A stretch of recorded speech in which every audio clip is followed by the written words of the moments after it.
Hi, I'm Anna. And I'm Kent.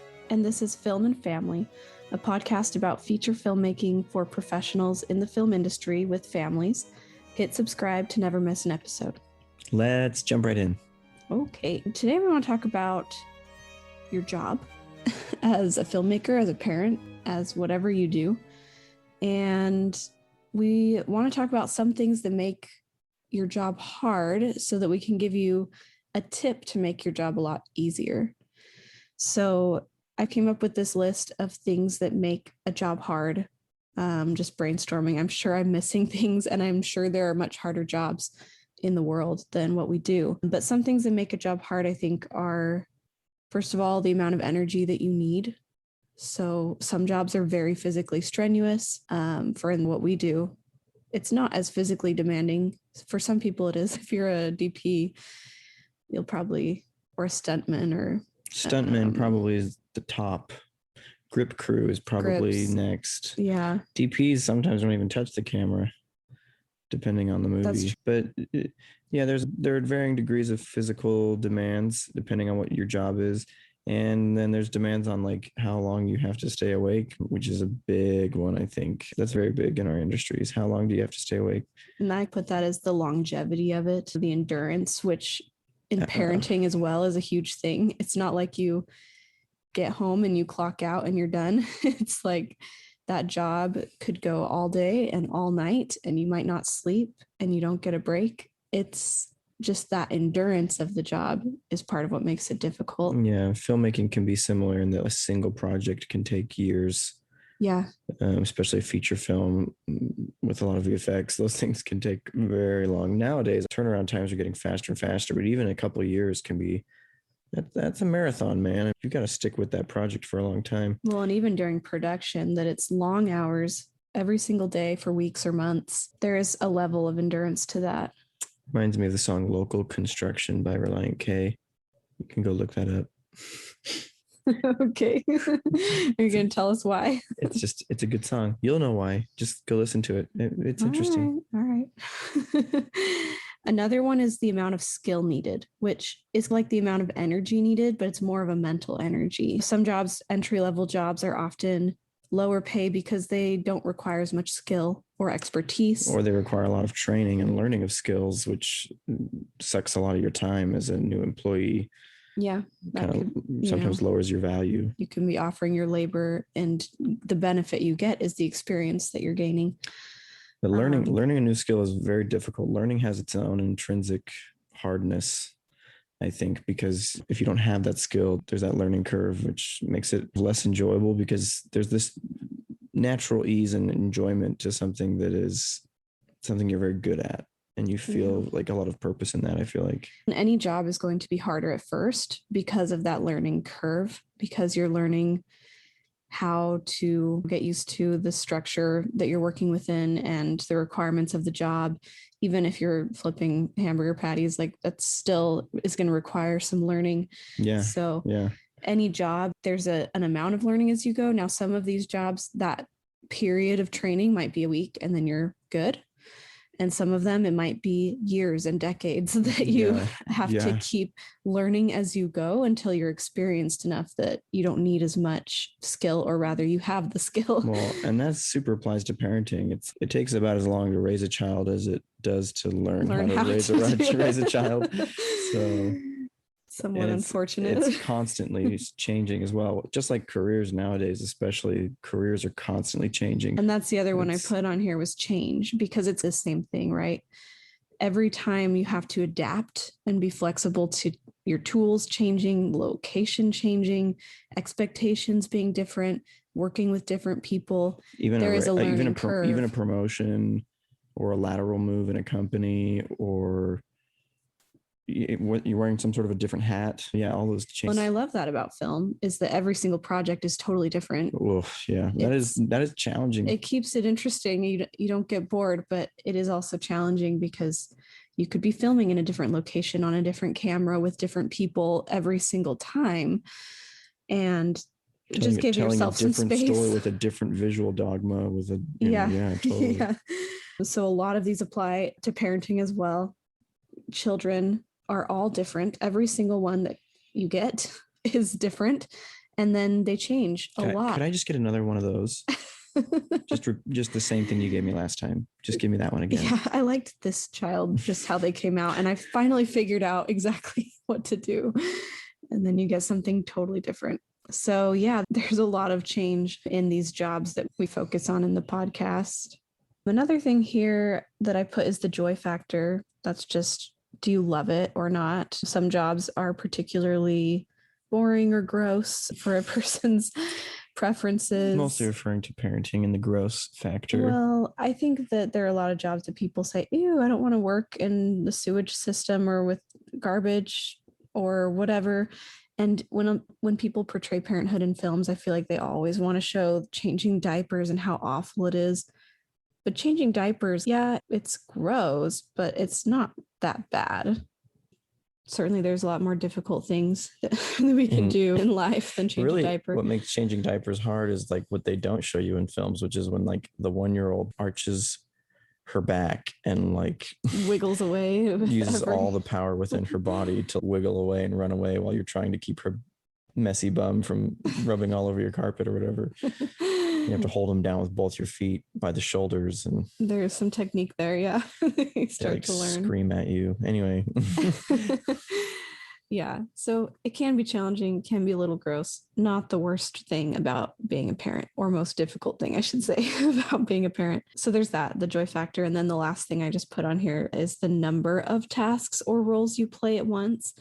And definitely this applies to parenting, where the individual tasks themselves are not very difficult, but the sheer number of them, it can be very overwhelming. And then multiply that times how many children you have, and it can get crazy pretty fast. So if you're in a job where you need to be multitasking or switching your focus a lot, you're getting interrupted a lot, which requires you to change gears, or you're in a distracting environment, all of those things can add to the difficulty of doing your job well. And those are like all the things we said before apply to that one thing. So you have a number of tasks. If some of those tasks are changing, and if some of those tasks require a lot of skill that you're inexperienced in, so like you haven't learned how to do some of those things yet, if some of those tasks require a lot of energy at the same time, then it all starts to pile up. And imagine learning a new job, and imagine learning 3 at once. And that's true. I think that's why parenting is so difficult. And I think that's why people have protected in the studio system the role of the director so much, because directing is a craft, but mostly what we associate with the role of directing is the craft of directing actors.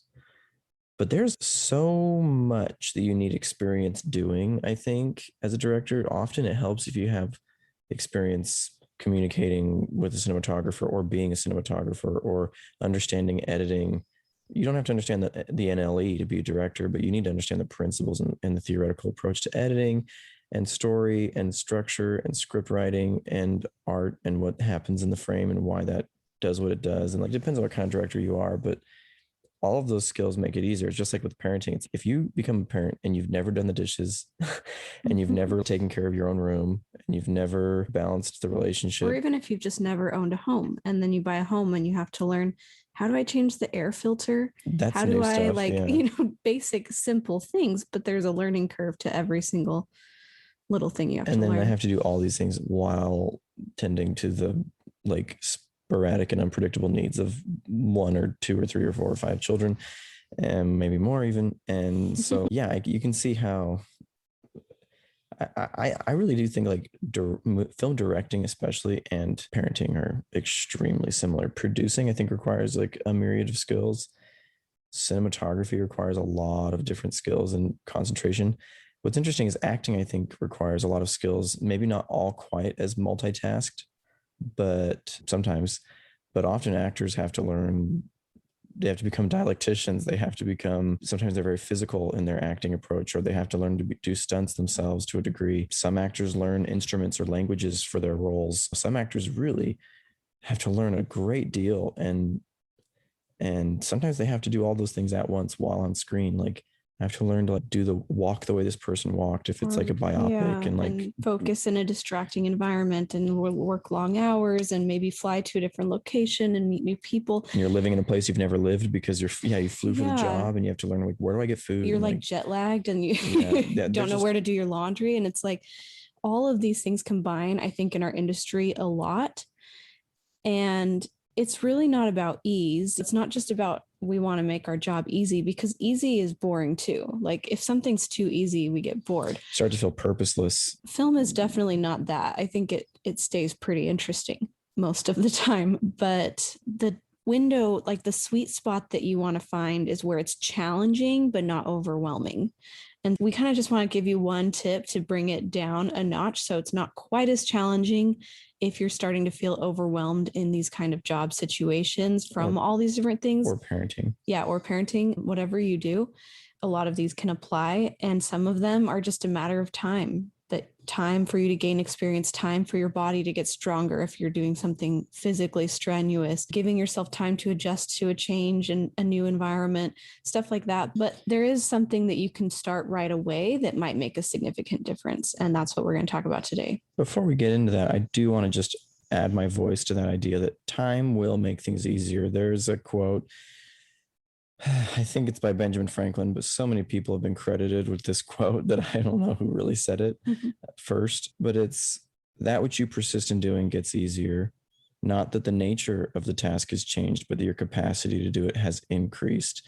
So really persistence becomes this thing. And I have found as a parent and as a filmmaker, sometimes it just feels like you're beating yourself up against a wall.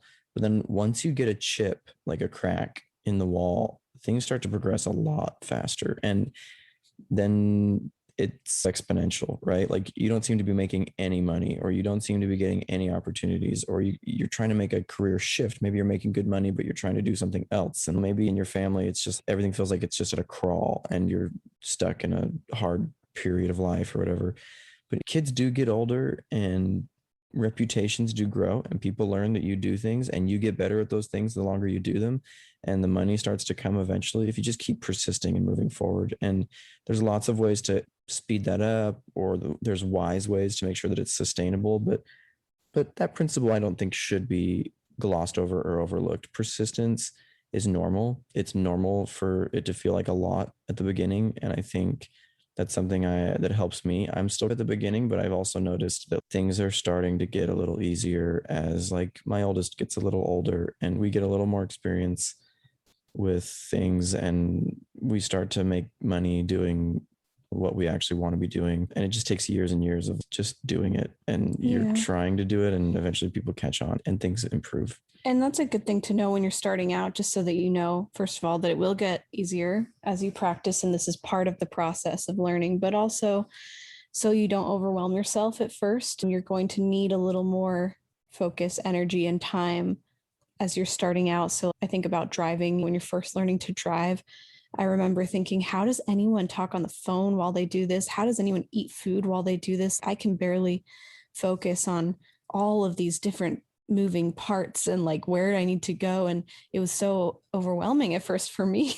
I never paid attention to how to drive until I started to learn to do it. But then you get to a point where even if you're going to a new place and you might need to pay a little more attention, or you're in a new car that functions a little differently, it's not as drastically difficult as when you're first learning just to drive the thing. Most of us completely zone out when we drive. Even when we have a GPS, sometimes we're so zoned out we don't even hear the GPS tell us something. I don't know if film will ever get that easy, or if he'll do a good job if it is. That's just to give an example. No, I believe it's possible. And I think I've seen people make film that make it look so effortless. They're just so experienced as craftspeople. Yeah, that might be a thing where you just become fluent. I just speak this language. I dream in it. So didn't it look easy when you saw someone else do it at first? Like parenting, being a director? You just watched movies that were really good growing up. Most of us watched at least a few that were good. Sometimes we go back and go, what was I watching that for? But tastes change. But regardless, even just a competently completed film, you realize is something that requires a genuine amount of organization, skill, and craft and creativity. Yeah. I remember seeing people direct early on and thinking, I'd help out as an AD on a set or something.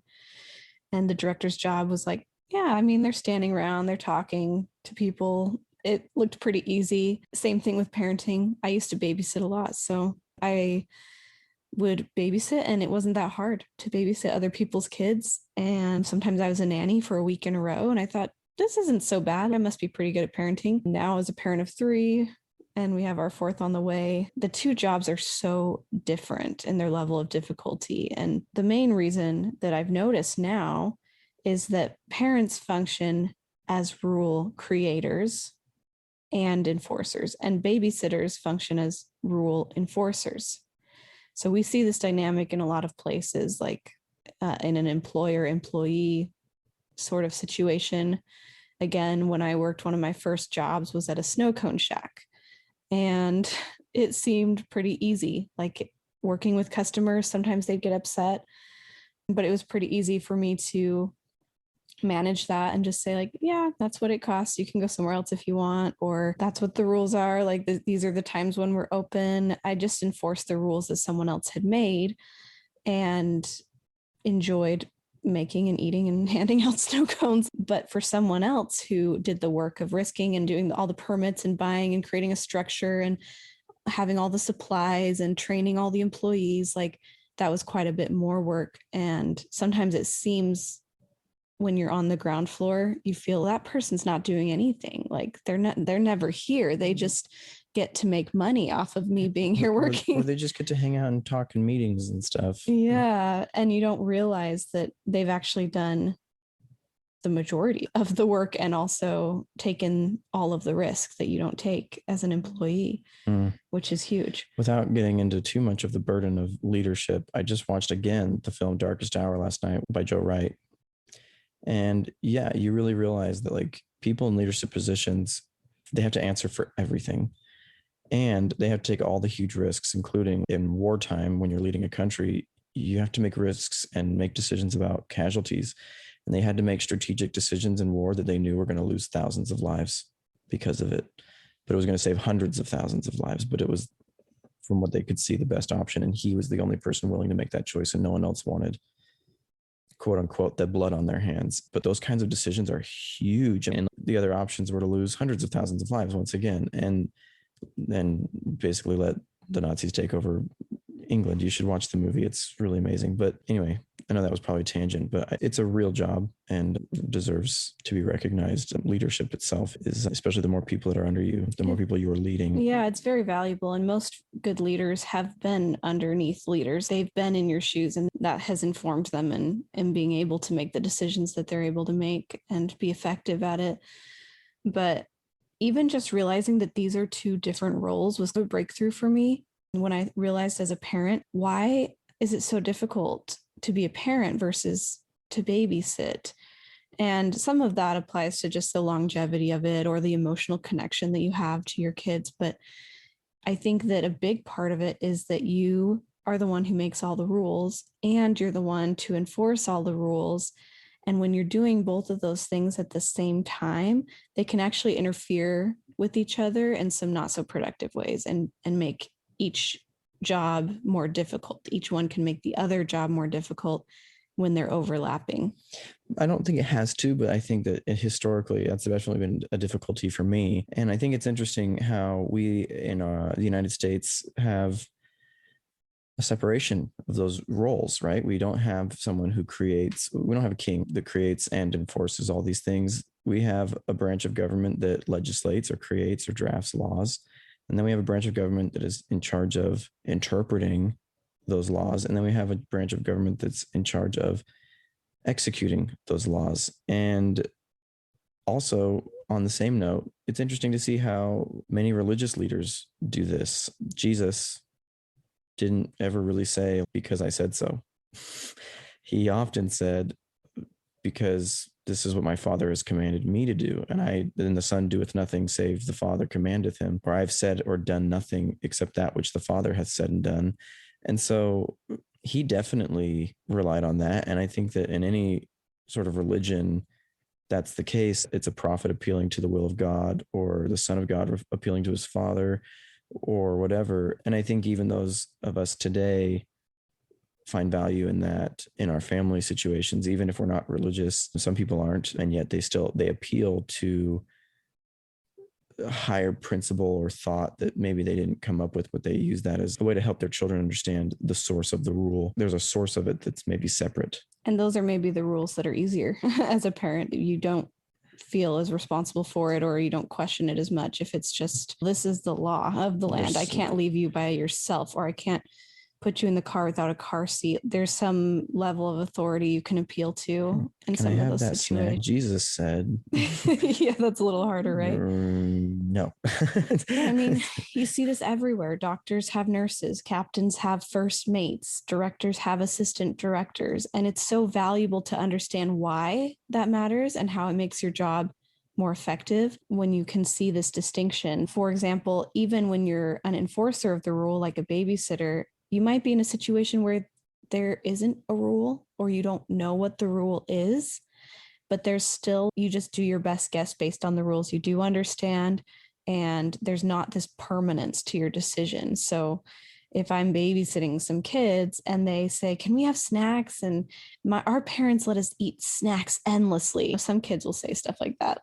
Our parents let us eat as many brownies as we want, or whatever. Yeah. I'm going to use my best judgment and say, I think maybe your mom will let you eat one healthy snack before dinner.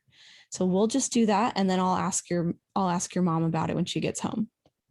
And so that was a rule that I had to make up in the moment, but it's not permanent. They're not going to have this expectation that from now on, that is always the rule. And kids have great memories for stuff like this, like they would if it was me as a parent. Say as a parent, one time I let them have 2 snacks. They will remember that until they die. I swear, like every single time they want a snack, they will always ask for 2 from that point on. But if it's a babysitter, then it's a lot easier to just say, oh, she didn't know the rule. It's just 1 snack. So there is that difference in that it's a little less permanent and powerful when you make a decision. Yeah. I think it's really powerful, I think, to mention the fact that, so it's for some odd reason been really helpful for me to recognize how leadership roles work when I think of the role of a first mate on a ship of some kind. And I've watched a lot of great movies where you see that dynamic where the first mate loves, admires, and supports and defends the captain.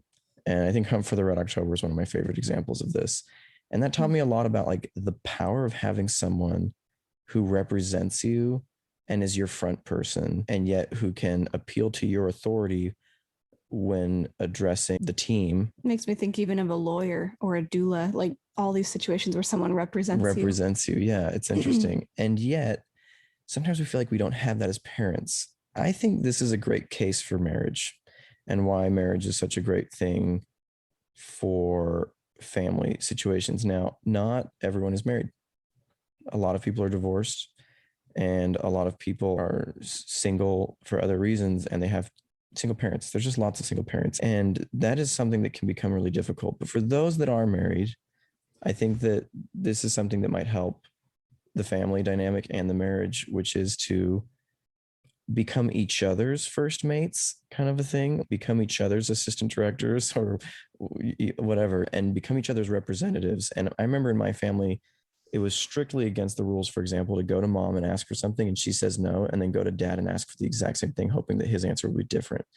And it was clearly explained to us that if we ever did that and were found out, that I guess that we would get punished for that, because it's very much against the rules. And I think they did that because they were trying to express that if my dad knew that my mom had said yes or no to something, then he basically said, that's my answer too. And sometimes they would even ask me, have you asked your other parent? Have you asked mom or have you asked dad? What did they say? Because they were unified. They defended each other's authority to the children, and they didn't question each other on, I think it's fine, so yeah, you can do it anyway, even though your mom said no or whatever, because they valued each other's authority and respected each other more than anything else. So I knew that I couldn't get my parents to cross each other. I couldn't pit them against each other, whatever. When you test those boundaries as a child, I think that actually gave a lot of security to know that my parents were one, they were unified. Anyway, I hope that's helpful. Yeah. And we'll talk about even a few more ways I think that you can create some separation between these two different roles that you're performing, whether you really are performing them by yourself or if you have someone else, that you can actually have a separate person to create that separation. And you can't always make someone be that person for you, but you can decide to be that person for someone else. So if you have a spouse, you can be that person for them. You can just decide, I'm going to defend their authority and respect them and try and be one with them. Same with if you're an AD.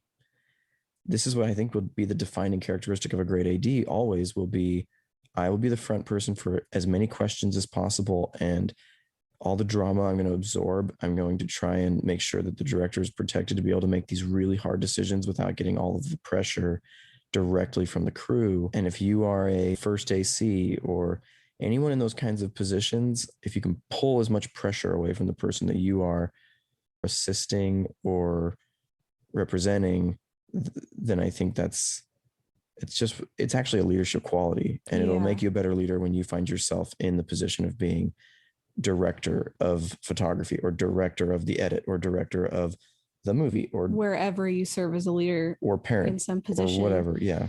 And I want to get into that even in more detail, but before we do, really quick, I just want to touch on why it's difficult, like why it's difficult to do two. And it's not just because you're doing two roles at once. I think it's really that you don't know which role to appeal to. Meaning making or defending the rule. Yeah, I think it's easy when you know that you're just the enforcer and not the creator to not get personal about it, to be like, yeah, that's just the policy and here's what I understand about it. Or it seems fair to me, but it doesn't really matter. I don't create those rules. It's easy to not get emotional, but I think when you know that you have the power to change rules and someone approaches you and they're upset about something or they want it to be different or they question you, or you just have to make a decision quickly in the moment. In the heat of the moment, emotions are running high. And we know that when emotions run high, intelligence is low. And so we don't make our best decisions from that place. So if your clients or your children or your team is expecting this immediate answer, they're right there, you can see that they're emotional, you might get defensive, you might doubt yourself, you might be distracted because you've been working on something totally different.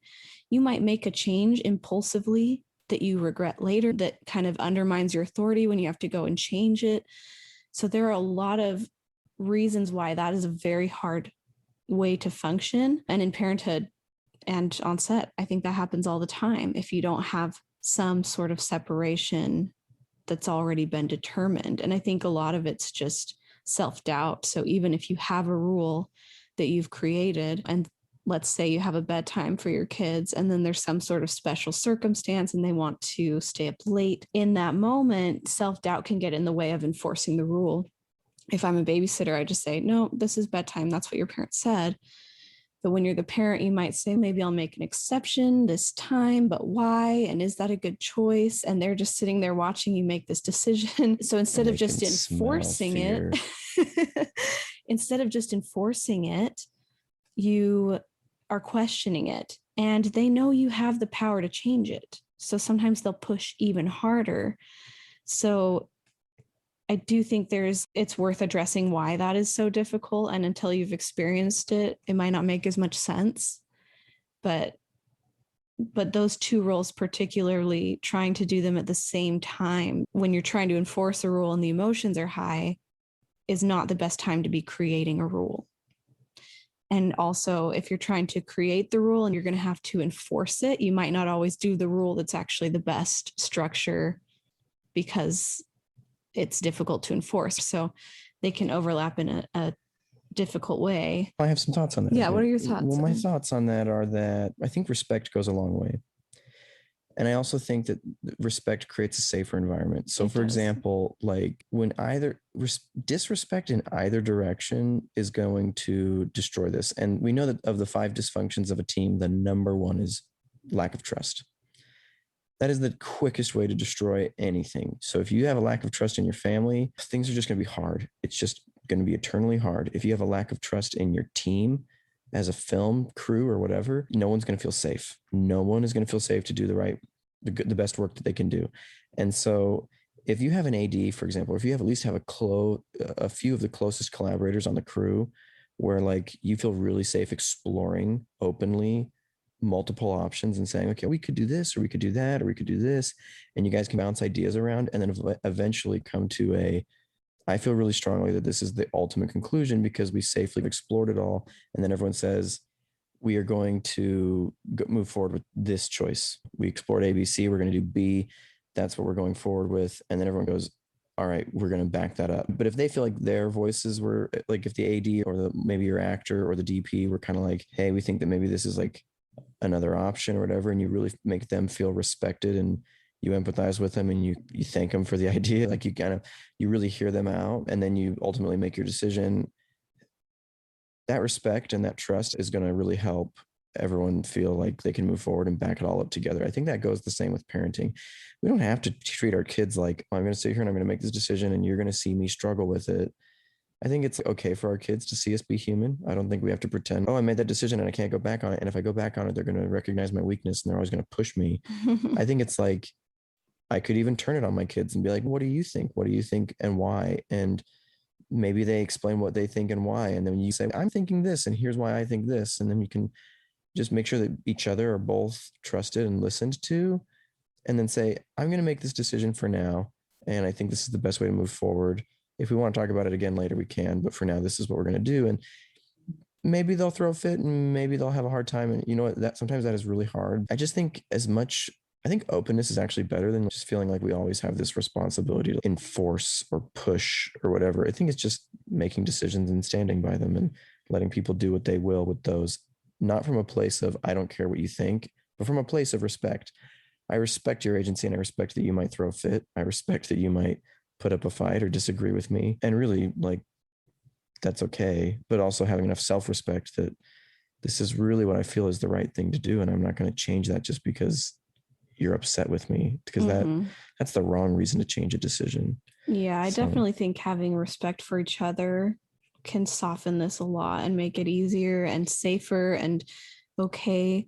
But having a lack of trust or respect in yourself makes everything harder. Yeah, you know? And trust in yourself for sure, to have that confidence, to like both the confidence in your decision and the confidence in that you might change your decision, and that you might that's fail, okay. And that your decision might be wrong, and just being like, I could be wrong. It's what I think is right, so I want to try it. And sometimes we can't control other people. Sometimes they're going to choose not to be respectful, and there's nothing we can do about it. People you're working with or your children will sometimes choose not to be so respectful and open. And yet I think that for me, at least, it's easier when I separate those two roles of the enforcer and creator, even if it's just, I have a set aside time for when I think about creating rules, and it's not in the heat of the moment. It's when my kids are asleep and it's quiet and I'm not high strung emotionally and I can make a decision from my higher brain. I can still act as the enforcer in the moment and say, well, I think in this case, we might be able to stay up a little later because of this exceptional circumstance. The rule is normally this, but I think in this case, that might be okay. Let's just try it. And then I'll make a decision about that. Yeah, you don't have to play hardball all the time. Because I feel that way. It's if I'm making principle-based decisions, there are always exceptions, because there aren't exceptions to the principles, but the principles apply differently in different circumstances. And so, yeah, you can make a decision and be like, we're going to try it differently this time.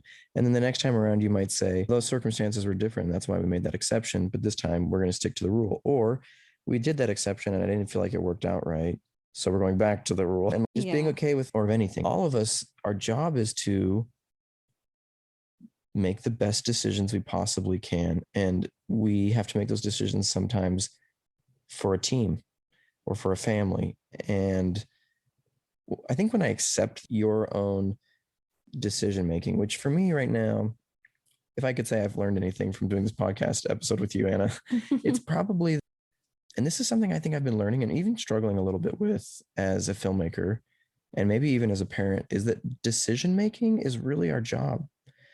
It's the job of any leader. It's the job of a film director. It's the job of a DP. Like, eventually that's my job. And that even though some people might disagree with my decisions, it's not their job to make ultimate decisions. Mm-hmm. And I sensed that on the last shoot. I did 4 weeks of commercial shooting, that sometimes I wanted to get everyone's input and I wanted everyone to agree before I made a decision, but that was me waiting for them to make the decision. And I think it's great to get everyone's input or their thoughts, but ultimately I could actually sense that they wished I would just make a decision. Yeah. I think the crew wanted it. They wanted me to say, I have a very clear vision and I'm going to make this very clear decision because it feels right to me. This is what we're going to do. Let's do it. And sometimes if I deliberated too long, I think they got a little exhausted. Sometimes they're like, it'd be helpful if you'd give us some direction because I'd like to get my job done. Yeah. It's almost like wanting them to take on another role, wanting them to help in both Directing. roles. Yeah, you're asking them to do your job. Where they would, it is much simpler just to focus on following and enforcing what someone else has decided than to try to create it all yourself. And sometimes we want to create it all because we want to control it or we disagree with something, but sometimes we don't. Sometimes we would much rather have someone focused on that so we can focus on following through and doing our best job of making that come to life. Yeah, and I think that while it's a really good point, I think that decision making is just a huge part of a leadership job. We do need to protect ourselves from decision fatigue because decision making does take mental energy. And if we are making decisions unnecessarily, like this is something that can be avoided even in small ways. For example, by having routines. Like if I always sleep on the left side of the bed and you always sleep on the right side of the bed, we didn't have to talk about that and decide that every single night. It's just become a routine. And if we have to make a decision every time I'm getting into bed, that's going to contribute to decision fatigue. Or if I have to decide what to make for dinner every night with just what I have on hand, that will contribute to decision fatigue. But if I can make a meal plan ahead of time and go shopping for that meal plan, and I don't have to make that decision because it's already been made, then I can be a little more clear and focused. And so I do think the decision of, am I going to change the rule or create a new rule, or am I going to enforce the rule, is one that if you're asking that every single time there's a decision to be made at all, that's adding another decision that you have to make, and it complicates it every time. And I think this is why routines are so good for children, and they thrive in routines. Mm-hmm. And this is why we have pre-production. It's all the decisions we can make before we get to set, we make them, and then we try and convert the whole team to those decisions, not by trying to force them or convince them, but just discussing openly as a team. Everyone kind of understands this is this movie. This is what it's going to look like, feel like, pace like, sound like, whatever. And then you get on set and everyone is defending those decisions. Those decisions don't become decision fatigue. You're deciding more minutia, but the basic vision of the movie becomes clear for the whole team, and all the department heads are directing their crews in favor of your decisions for you. And so that unity, I think a good routine in a home is also the same way. It's like kids can start to say, okay, this is the routine. This is what we do. These are when we do these things. And they don't feel like, what are we going to do now? We can all debate that now. And I really like that, how that applies to both. Yeah. So I think that if that decision of during this time, I'm an enforcer of the rules, or during this time, I create rules, has already been made and you stick to it, then in the moment, that's one less decision you have to make. And it just makes it all much easier for every decision you're already making, which is a lot to say. Let me think about that and get back to you before we change a rule that we've had in place. Or let me talk to your dad about that and get back to you, because that might be a good idea, but I'm not going to decide right now. I like to talk about it first. I like to think about it first. Just creating a little space for yourself there can be really healthy, and there's not so much pressure in that moment. Yeah. So on set, this last film that we just made, we made the terrible mistake of not having an AD. And I don't think I have to sell you much on the idea of having an AD, because most people that I mentioned this to are just already shocked that we would decide to do that. Like, why would you ever not have an AD? Decision. It was a very bad decision. And I think because of that bad decision, I learned very clearly the role of an AD and why it matters so much. one of the reasons I think more than anything else that an AD is useful is because they serve as that in between. That representative. Yeah, that's the buffer between being the one who's enforcing the rules and communicating the rules and explaining to everyone. And on a film set, it feels funny to say rules, but I would just use the word decisions mostly for film set, because you're not a parent. It's not like rules, like, but it is like you make decisions and then people are like, well, I just disagree with that workflow or with that way of making films or with whatever. And it's just everyone starts attacking. Even if I'm very confident in the decision and I've thought ahead of time and made it, if every single person on set is coming and asking me about it and I have to explain myself over and over again, that's very exhausting and it takes away from my focus where it should be.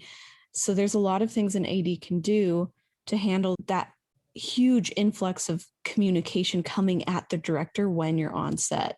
So a great AD will be able to answer some of the questions people have just based on what you've already planned. They can say, this is when we're going to have lunch, and this is when we've decided to do this scene, and this is the plan for this location.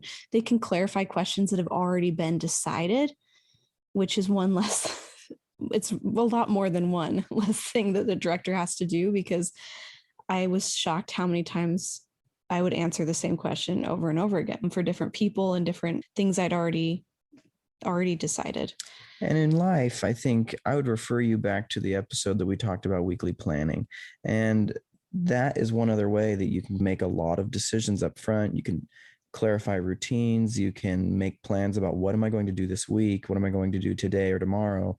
And you make, and like weekly and daily planning and having these long-term decisions, they're kind of medium term, I don't know, short term, but they're decisions that you make beforehand. And that way you're not just spending your whole week making decisions, you're spending your whole week executing on decisions and doing things. You're actually being productive and moving forward. And we have I think, a really cool episode that kind of goes over the basics of that. And for members of the Film and Family Academy, we have a really in-depth course on time management and planning. And those are skills that once you really get good at them are like earth shattering. Like they just change your life and your effectiveness as a human being and making the progress that you want to see in your life. That course alone is really valuable. And we go, like he said, into all the details, although the podcast episode gives you an overview as well. Yeah. And the tools are just valuable for me to begin with, like in my own personal life. It's really great. So yeah, I've really learned a lot talking this out with you. Well, I'm not done yet, but that was I just have a few more as far as an AD, but I'm glad you brought that up because that is another way that it applies to family or just personal lives. Yeah. And personal life and deciding ahead of time. So you're not in the moment having to decide, what do I do next? What's the next thing that I'm going to do? Every time you finish a task, you've already decided, you just get to keep moving. It really saves you tons of time and focus. So anyway, I think ADs can handle communications coming at the director in that way, like answering questions that are easy to answer because they've already been decided, but they can also keep track of questions that aren't urgent that are coming up, because I received constant text messages and calls and questions coming in about a location for a few days down the road, or actors that we were auditioning for some side parts coming up, and transportation, like little things that were not relevant to maybe a really intense scene we were in the middle of filming that needed my attention. And I'm just getting all these texts and I'm getting all this communication. An AD can keep an ongoing list and bring up questions at a more appropriate time. So it's nice to have a meeting at the end of the day with the director and producer, or at lunch or whatever, or a lunch break. Yeah, whenever is a more appropriate time to go over some of those less urgent things and consolidate the decision making to a time that can be focused on, let's make some quick decisions about all these things, and I can actually focus on them. They can also serve as an emotional buffer, kind of absorbing emotions on either side and just being this unbiased mediator in between who can go back and forth and present either side. If someone is getting really emotional on set, that might affect me in my decision. It's going to be harder for me to make a decision if I sense that there's some high emotions behind it. But an AD, especially one with really good listening skills and communicating skills, can kind of absorb some of that and say, oh, I totally understand. I'm so sorry. Let me see what I can do about that. And help someone feel like they're really being heard and understood, and then bring that to whoever's in charge of making a decision. Or if the director's stressed, if I'm stressed out and someone is bringing something to me, I don't want them to think that I'm stressed out by what they're saying to me. There can be a lot of miscommunication that can happen because we're all focusing on different parts of this filmmaking process.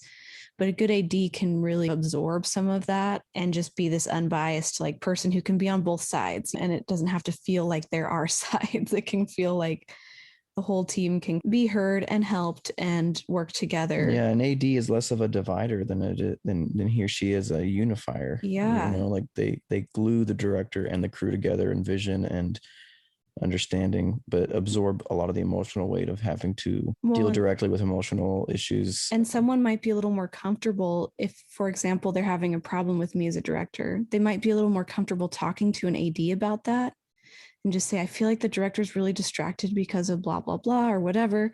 Yeah, whatever. They're not going to say that maybe to the director's face, but they can say it to an AD, and the AD can be like, yeah, I think it's not about you. It's about this thing that's going on. They can defend each other. Or if it's an actor, the actor would need to talk to the director. But if it's a crew, if it's a crew member, especially like, there's a few people that the director should be able to have direct contact with. And I think that's mainly the DP and the cast and the AD. But yeah, if there's anyone who's like, I need to talk to the director about something and the AD feels like it's relevant, then at the very least, you're arranging a time for that conversation to happen that is not in the middle of set. Yeah. So that, you know, regardless, the AD acts as that person who makes sure that it's as favorable circumstances as possible for the director to get their job done. Yeah. And for everyone to get their job done. So having a set time, having even that time buffer of, okay, I know what this meeting is going to be about. So they can go let people know and they can have some time to think before they meet and be able to say, I've thought about this in the back of my mind while we've been working today, and here's some ideas I've come up with. It just lets you be a little more thoughtful of each other and careful about the decisions that you make, let the emotion dissipate a little bit, all that. So these are things we learned the hard way and want to spare you some of that trouble by just understanding that if you can separate those roles, even if it's just yourself in your mind or with how you dedicate your time, how much that can make your job easier but more enjoyable is really the reason, because it can be overwhelming if things are too hard or too challenging. Yeah, I think that's great. I feel good on this topic, and I think these are all true things, and I've seen the effectiveness of doing things these ways. And there are some things I hope to continue to implement that we've talked about today that I hope I get the chance to do, either as an AD or a director in your case, or any position really, or as a parent. Thank you guys for joining us on this episode. If you like what you're hearing on the podcast, you'll love the Film and Family Academy. It's currently closed for enrollment, but if you want to be notified for our next enrollment window, you can join the interest list at www.invisiblemansion.com/film and family. And there's a link in the show notes. In this program, you're going to learn what's stopping you from making your feature film, and you'll be able to learn our model, which is proven and will help you apply it to be able to make your feature film and eventually your dream career. Best of all, we'll teach you how to do this without sacrificing your relationships, your values, or your sanity. You won't have to break the bank. It's very affordable for the value you're getting. So go ahead and check that out if you'd like to get some more of this kind of help. And yeah, that's it for today. See you next time. Bye. Bye.